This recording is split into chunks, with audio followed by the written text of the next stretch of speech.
Driver distance. The second element that we're talking about with driver distance is angle of attack, okay? Most of you guys, this is probably the biggest thing that you have to focus on.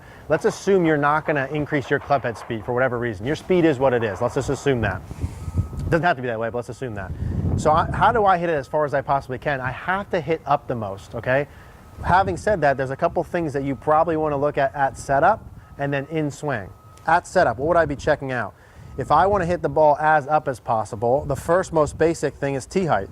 If I wanted to hit an object, any object, on the upswing as much as possible, I would tee the ball more up compared to more down. Just as a small example here, if I had this tee as my normal versus this tee. Now this tee, that ball is quite a bit higher than that tee. Okay? Which one does my club have more room to come and hit upward on? Well, the higher tee I do. So that's one thing. Does that guarantee angle of attack up? No, it doesn't. But does it give me more room? Yes, it does. That's the first thing at setup. So I'd tee the ball way up. In fact, I'll keep this. Tee the ball way up. The second element, that's going to stay with the wind. Ball position.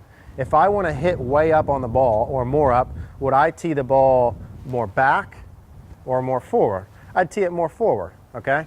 If I put the ball back in my stance here, let's say this is back of normal, the farther I go back or to the right, the more I'm going to hit down on it shorter. If I want to hit up, the more I put the ball forward, the more I can hit up on the arc. So tee the ball high, move the ball position up in your stance. The last thing I would do pretty much universally across everyone is feet width and tilt.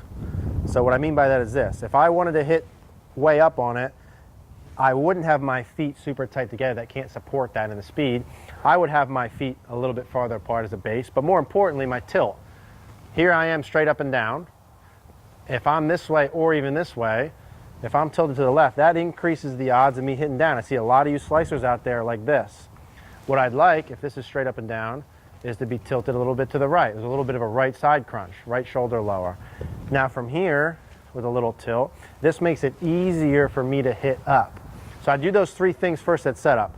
Ball forward, tee it way the hell up in the air, and add tilt this way. Doesn't guarantee upward, but it helps. Now the last piece I would do, and this works just about every time when I do it, is give yourself some kind of physical feedback. Now what I like, and I didn't make this, but I stole it from someone, is to have an object in front. Now I use a pool noodle. I've seen guys use like a sleeve of golf ball, something along those lines, just something in your way as a feedback source.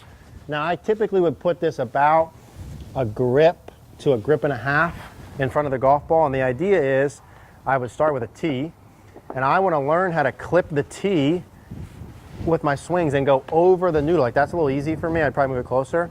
I want to clip the tee and go over the noodle. Now what I feel like I'm doing to do that is my grip, my butt of the club, and my club are all going vertical. I feel like the club head's going very high past the ball. For me, I even feel like I'm hanging back a little bit. You're allowed to do whatever you want in this style of training to get the angle. You want to hit it farther, you got to do different shit, right? So that's what that is. Combine the setup pieces, ball position forward, tee the ball high, tilt, with this training, like this, and it's probably pretty hard to mess that up for the angle of attack. If you still can't get over it with those pieces, send us something and I'll take a look at it and we'll figure out what it is. But start with these three pieces. This will get you the most you have out of the speed you have.